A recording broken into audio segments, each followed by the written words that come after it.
ऐसा लगा रहे कोई तो आ जाए भाई। तुम सही है तुम कंपनी में लगे डालो फिर दोबारा आओ बाबू 4 घंटे हो गया बाबा कोई नहीं आया।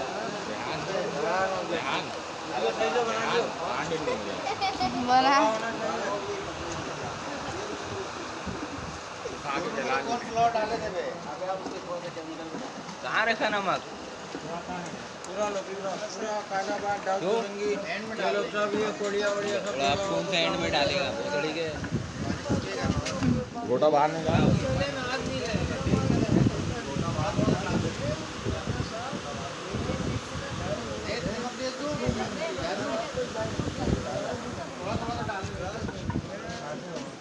रेहान कितना पानी डाल? बहुत जुल्म हो रहा भैया। ये बंदा अभी अभी आया है। नहीं अल्लाह की कसम खा के बोल रहा हूँ।